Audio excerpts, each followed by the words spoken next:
안녕하십니까? 6월 22일 송이송이 라디오의 김송이입니다.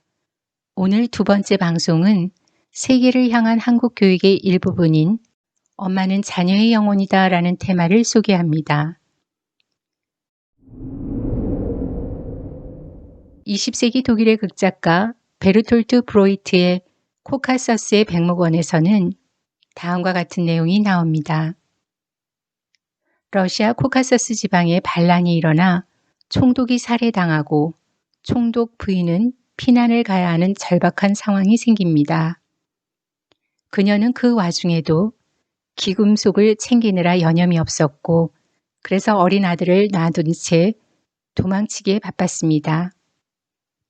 하녀 그릇에는 달랐습니다. 아이를 구해 온갖 위험과 고생을 겪으며 피난길에 오릅니다.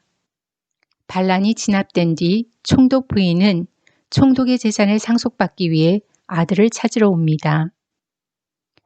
마침내 총독 부인과 그루세 사이에 재판이 벌어지는데 총독 부인의 변호사들은 총독 부인이 생모임을 강조합니다. 그뿐만이 아니죠. 아이를 놔두고 피난길을 떠나야 하는 어미의 심경, 그 정당성이랄까 합리성이랄까 갖은 변명을 다해 판사에게 호소합니다.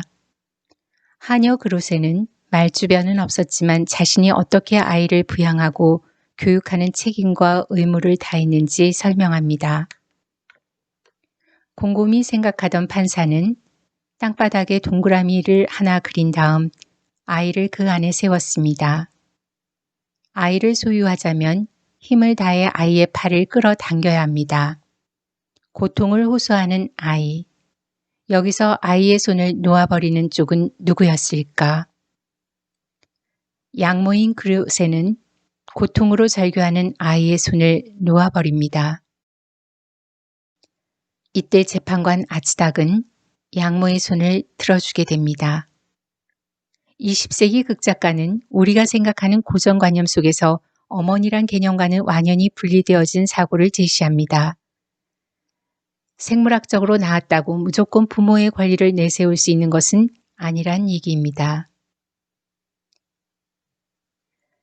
공자를 중심으로 한 본래 육아 사상에서는 군주는 군주답게, 신하는 신하답게, 아버지는 아버지답게, 어머니는 어머니답게 그 신분이나 위치에 맞는 언행을 강조하고 있습니다. 이 말은 군주가 군주답지 못해도, 신하가 신하답지 못해도, 아버지가 아버지답지 못해도 순종하라는 유교와는 완연히 다른 의미입니다. 뼛속 깊이 흘러나오는 본능적 책임과 사랑이 누구에게 있었는지가 핵심인 것입니다. 단지 낳았다는 이유만으로도 부모로서의 권리가 정당화될 수는 없다는 것입니다.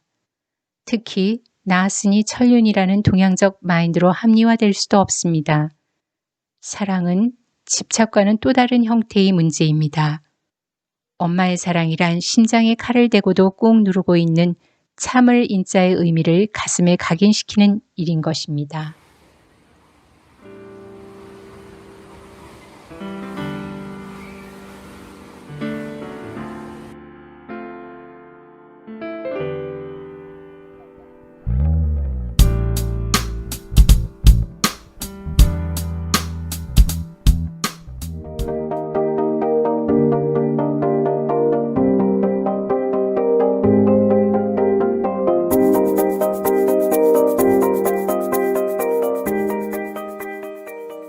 안녕하십니까?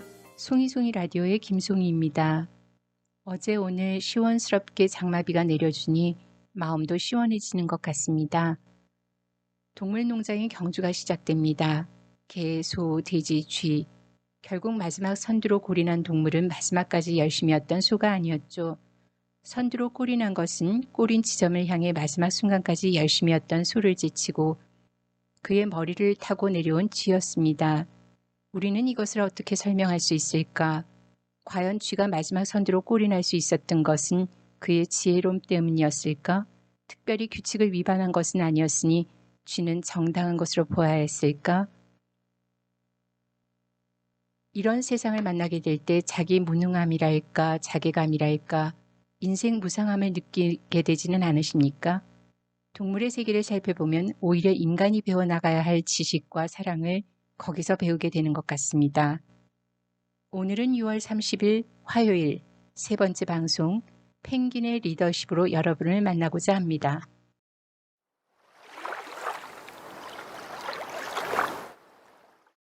아무리 잘 달리던 야생마도 얼음 위에선 무능합니다. 반면 아무리 뒤뚱거리던 펭귄도 얼음 썰매 하나 제대로 만나면 정말 빠르게 달리죠. 남극의 황제 펭귄들이 살아가는 모습을 통해 숭고한 사랑이 무엇인지 살펴보기로 하겠습니다. 황제 펭귄은 암놈이 알을 막 낳으면 그 알을 품고 부화시키는 책임은 순놈에게 있다고 합니다. 암놈 펭귄으로부터 자기 품으로 제대로 알을 받아내는 일부터 꼬박 추위를 참고 견디며 부화시키는 일은 보통 어려운 일이 아닙니다. 순놈 펭귄이 알을 품고 있는 동안 암놈은 양식을 구하기 위해 먼 바다로 사냥을 떠납니다. 그동안 순놈 펭귄은 천적이 도달할 엄두도 낼 수 없을 만큼 추운 영하 3, 40도 정도의 날씨와 눈보라 속에서 알을 품고 4개월 즈음을 꼼짝 않고 서 있어야 합니다. 하필이면 왜 저 혹한에서 알을 낳아야 할까? 수많은 세월 동안 펭귄이 배운 종족 보존의 방식으로는 그때야말로 천적이 없어 그나마 자식의 생명을 지키기에 가장 안전하다는 것입니다. 황제 펭귄은 자신들이 선택한 위험과 자신들의 방식으로 이 어려움과 싸웁니다.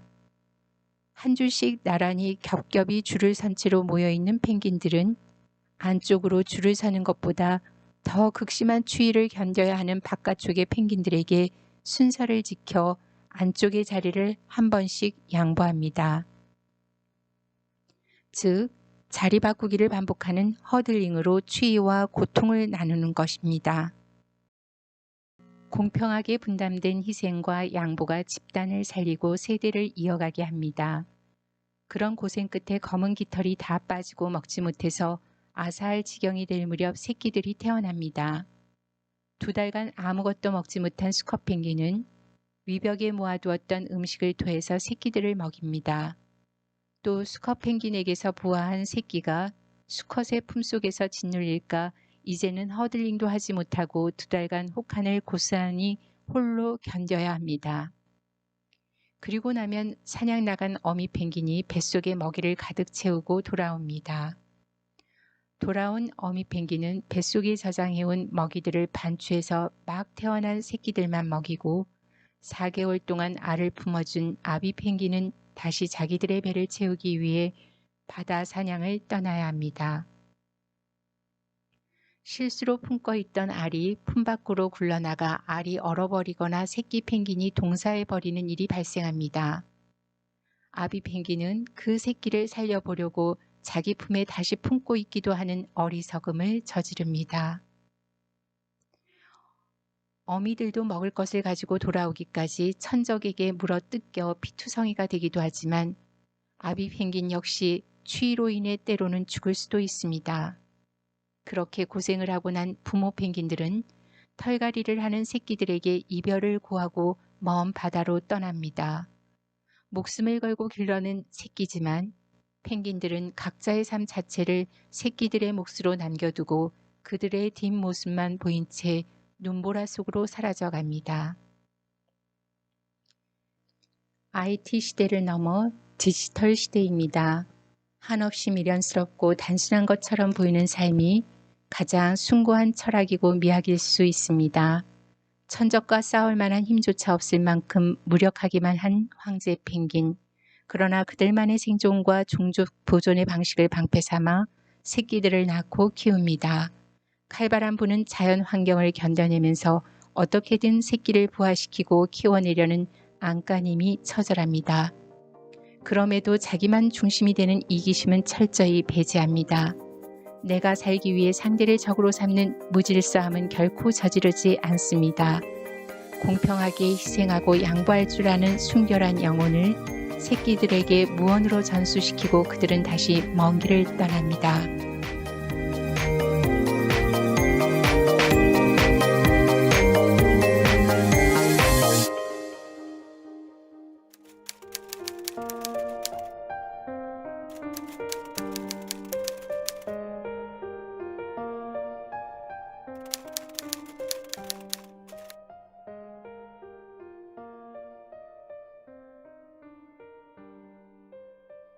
안녕하십니까? 송이송이 라디오의 김송이입니다. 오늘은 7월 7일 저희 송이송이 라디오가 매주 화요일 사랑과 죽음을 테마로 여러분을 만나는 네 번째 방송입니다. 코로나19로 인해 힘든 시간을 보내시는 분들 많으시죠? 우리 함께 이 시간을 견뎌가길 청하면서 오늘은 우리는 모두 여행자 소유할 것이란 없다란 주제로 여러분을 만나겠습니다. 장자의 부인이 죽음을 맞습니다. 장자가 장구를 치며 노래를 부릅니다. 장자의 친구가 묻습니다. 자네는 어떻게 이런 상황에서 장구를 치며 노래를 부를 수가 있는가? 장자가 말합니다. 죽음이란 봄, 여름, 가을, 겨울처럼 오는 거라네. 내 마음이 슬프지 않은 것이 아니라 자연의 순리를 받아들이는 것뿐이라네. 봄이 가고 나면 여름이 오고 여름이 가면 가을이 오고 겨울이 다시 오는 것처럼 말일세. 슬프지 않은 것이 아니라 장자의 말은 저희를 숙연하게 만듭니다. 너무 아픈 건 아프단 말조차 외면하게 만들죠. 하는 비명조차도 지를 수 없는 경지. 그럼에도 장자는 장구를 치고 노래를 불렀습니다. 어떻게 이것이 가능할까? 장자 지락편의 영향을 받아 중국 한대의 문인이었던 장영이란 사람은 총루부를 써서 다음과 같이 말하고 있습니다. 해골이 말했다. 죽는다는 것은 참된 휴식을 말하는 것이며 살아간다는 것은 고달픈 노역과 같은 것입니다. 겨울에 물이 꽁꽁 얼어붙은 것이 어찌 봄날에 얼었다가 풀어지는 물과 같겠으며 영예로운 지위가 있다고 한들 깃털보다 가벼울 수는 없지 않습니까? 천지를 쉴 수 있는 침대로 삼으며 천둥과 번개를 흔들리는 시원한 부채로 삼고 해와 달을 밝게 비추는 연못으로 삼고 많은 별들을 진주와 아름다운 옥으로 삼으려고 합니다. 자연과 일체를 이루어 무심한 듯 정을 나누지도 않고 욕심도 갖지 않으려는 것입니다. 이 문인의 글에선 죽음을 예찬하는 것은 결코 아닙니다. 그러나 삶의 한가운데서 끊임없이 움켜쥐려 하는 모든 일들이 사람들의 영혼과 육체를 얼마나 힘들고 지치게 만드는가를 생각해 보게 하는 것입니다. 삶에 대해 집착할 것도 없고 죽음을 두렵게만 바라볼 것도 아니라는 것이죠. 그렇다면 인간이 죽음을 두려워하는 이유는 무엇일까? 인생이라는 무대 위에서 자기가 연출해 나가야 하는 역할이 무엇인지 그 본질을 모르기 때문은 아닐까요? 우리는 독자적이고 개인적인 정체성을 지니고 있다고 생각합니다. 그 정체성이라고 생각하는 것을 살펴보면 결국 무언가를 열심히 소유하고 집착하려는 것에 불과합니다. 이를테면 우리의 이름, 자신의 신분과 지위, 가족, 자녀, 지평수, 친구, 일, 부동산. 물론 매우 중요한 것들입니다. 성실하게 일하고 성실하게 모으는 것 중요합니다. 그러나 그 명목을 끌어모으기 위해서 마음을 꽁꽁 묶어 또아리를 만들기도 합니다. 그 또아리를 풀면 죽을 것 같은 심경이죠. 풀 수가 없어 가슴 저리고 아파하기도 하고 그것을 잃어버리면 자신은 완전히 부서질 거라고 생각합니다. 과연 그럴까요? 기독교나 불교에서도 도가사상에서도 한결같이 주는 메시지가 있습니다. 정작 놓고 나면 꽁꽁 싸매는 것이 아무것도 아니라는 사실을 발견하게 되고 한없이 가벼움을 느끼게 된다는 것입니다. 그런데 이런 일상의 명목을 골동품 수집처럼 챙기느라 바빠지면 정작 나는 누구인가, 인간은 무엇을 위해 사는가라는 질문은 외면하게 됩니다. 오랫동안 직장 생활을 하다가 퇴직한 사람을 생각해 보죠. 나이 들어 죽음의 시간이 다가오자 그는 자신이 무엇을 해야 될지 당황하게 되는 사례들을 많이 보게 됩니다. 우리가 오직 이 삶에만 초점을 맞추어 집착하고 사는 것은 마약에 중독되는 일과도 같을 수 있습니다. 많은 책임과 의무로부터 벗어날 즈음에서야 인생은 하룻밤 꿈과 같다는 사실을 깨닫게 됩니다. 티베트어로 몸은 리라고 불리는데 그것은 수화물처럼 사람이 떠난 뒤에 남는 것을 의미합니다. 리라고 말할 때마다 티베트인들은 인간이란 이 삶과 육신에 잠시 머무는 여행자일 뿐이라는 사실을 상기하게 됩니다. 따라서 티베트인들은 외적인 환경을 좀 더 편하게 만들기 위해 많은 시간을 할애하며 번거로운 일을 버리지 않습니다. 문명의 이기에 젖어 있는 우리의 시각으로 본다면 그들은 너무나 게으른 걸까요? 어떻게 이것이 가능할까? 티벳에서의 불교 예식을 생각해 보기로 하겠습니다. 그 예식 중 하나가 평범한 모래에 색깔을 들여 아름답게 꾸미는 것입니다. 티베트인들은 이 과정에서 온 정성을 다해 모래로 디자인을 하고 형형색색 아름답게 가꿉니다.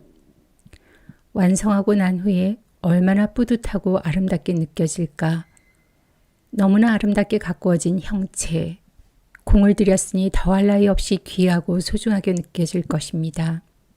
그런데 바로 그 순간, 그 찰나, 티베트인들은 다시 일반 모래로 그 모든 아름다움을 한순간에 덮어버리고 흐트러뜨립니다. 헛되고 헛되도다 덧없는 인생이여 라고 읊조리면서 인생에서 가진 것을 움켜쥐고 내려놓지 않으려는 순간 집착이 생기고 집착하는 순간부터 고통이 생긴다는 것이 티베트인들의 생각입니다. 가지고 있던 것을 다시 비우고 내려놓을 수 있는 훈련을 하는 예식입니다. 어떤 것에도 집착하거나 얽매이지 않는 내면적 순수함이고 자유로움일 수 있습니다. 우리는 누구나 죽습니다. 젊은 사람도, 나이 든 사람도, 아름다운 사람도, 추한 사람도, 부유한 사람도, 가난한 사람도, 죽음 앞에선 예외인 사람은 없습니다. 인생의 시작과 끝, 태어남과 죽음이 있다는 것에 대해서만큼은 누구에게나 공평합니다. 그리고 죽음 앞에 서면 지난날이 모두에게 똑같을 겁니다. 장자의 말처럼 일장춘몽이란 것이죠. 중국의 한무제 시기는 중국 성당 시기와 함께 중국 역사상 최고로 번성하던 시기였습니다. 부와 권력을 모두 누리던 한무제, 그는 누렸던 그 모든 삶을 놓고 죽어야 한다는 것을 너무나 두려워했습니다.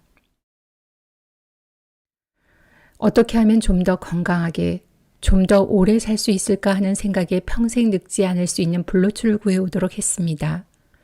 누리고 사는 화려한 삶을 버릴 수 없으니 집착하는 것이고 누리고 살던 그 모든 것을 놓을 수가 없으니 떠나야 함을 받아들일 수 없었던 것입니다. 이러한 집착은 그의 우매함으로 꼬집어져 여러 문인들의 시와 부에 잘 드러나 있습니다. 부와 명예와 권력, 물론 중요할 수 있습니다.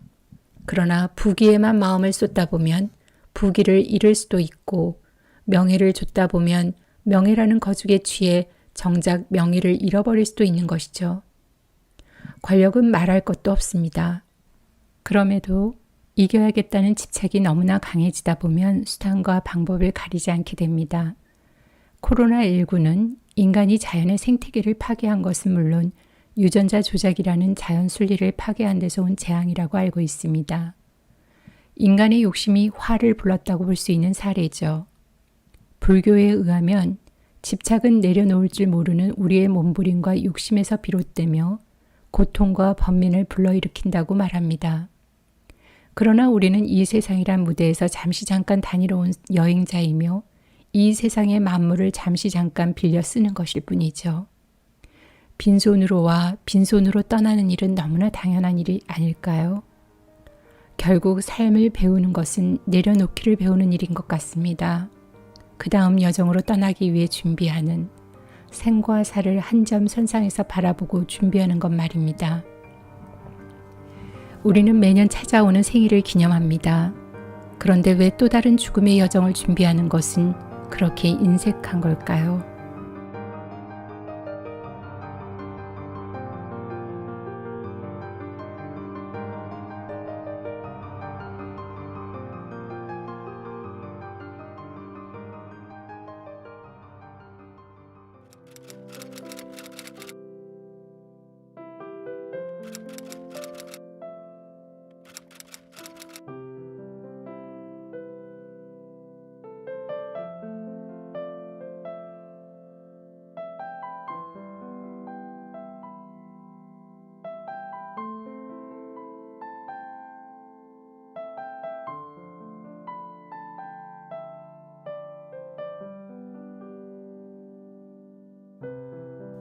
안녕하십니까?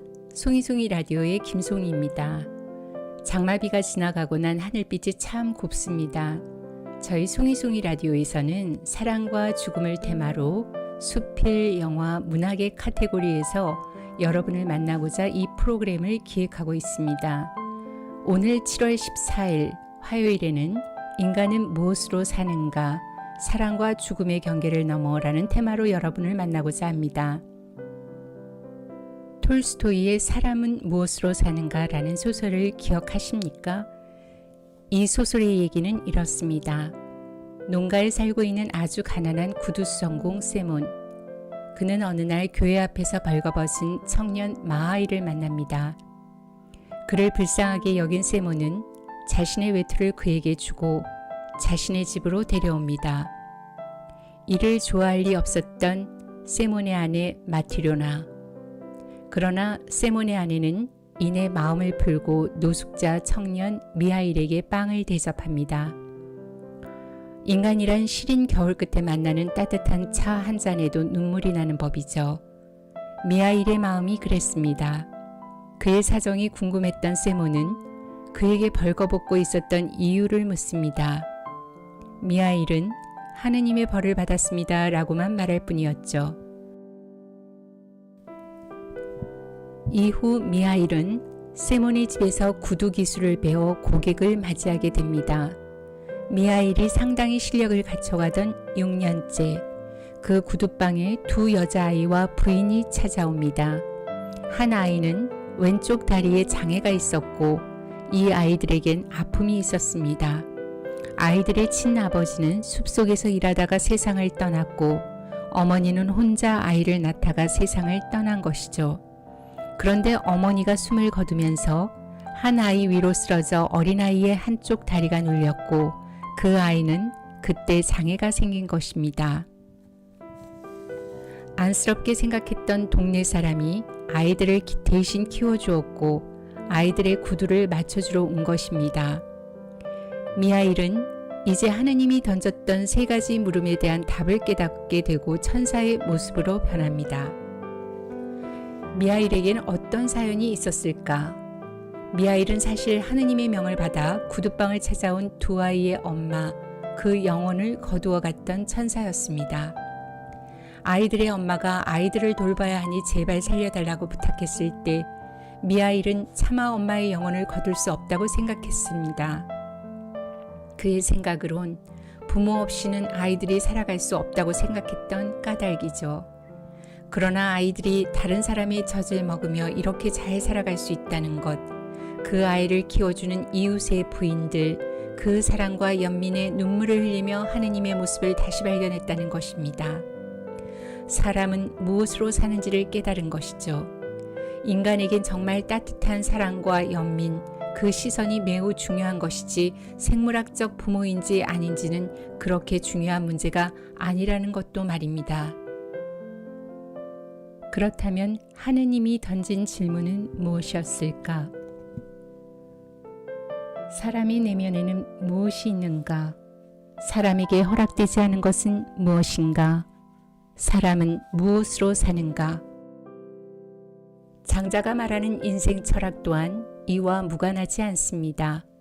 인간의 삶이란 고독감과 무력감, 허무감을 동반하죠.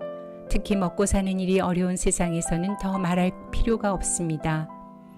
장자는 어떻게 이 괴롭고 답답한 인생의 허덕임 속에서 빠져나올 것이며 또한 인간의 자유로운 본성을 어떻게 회복시킬 것인가를 추구하였습니다.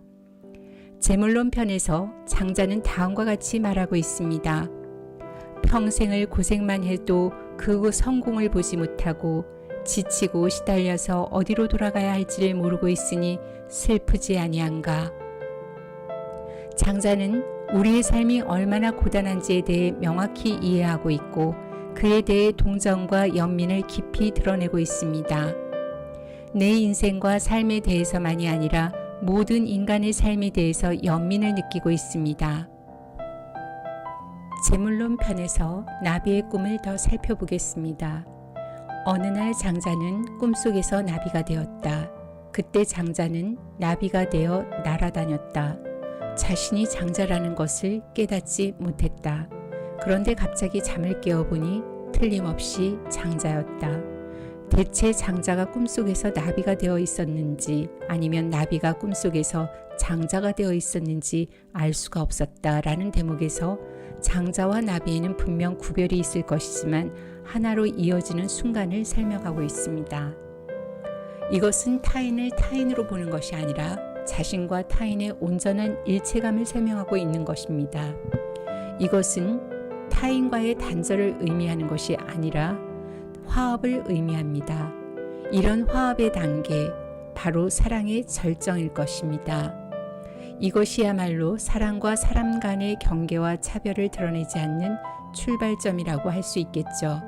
그러나 여기서의 사랑이란 결코 심정적 사랑에 그치는 것이 아니라 실천적 사랑으로 연결지어져야 하는 것을 말하는데 금전적 부담까지도 기꺼이 끌어안음을 의미합니다. 이러한 경지에 이르자면 외모나 상대의 신분, 명예, 인종, 권력에 대한 인간의 잣대와 편견, 그 모든 것이 사라졌을 때 가능한 것인데 장자도 톨스토이도 바로 그런 편견을 모두 망각하고 있습니다. 인간은 완전하며 인간의 사랑은 그 사랑을 통해 절대적 고유성과 아름다움으로 승화된다는 것을 두 문호는 고스란히 드러내고 있습니다. 러시아 문학의 대문호 톨스토이의 작품은 사람은 무엇으로 사는가를 한 획으로 그어 그 이전과 이후의 작품 경향에 상당한 변화가 일어납니다.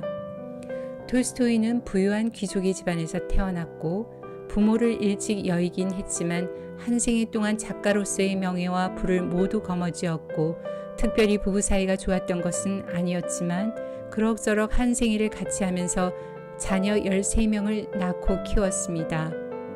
그러던 어느 날 그의 가슴 깊숙이 밀려오던 깊은 바람, 쓸쓸함, 이 시점을 계기로 그의 작품은 교훈에 가까울 만큼 완전히 바뀝니다. 장자 역시 소요유편에서 변화의 바람을 제시하고 있습니다.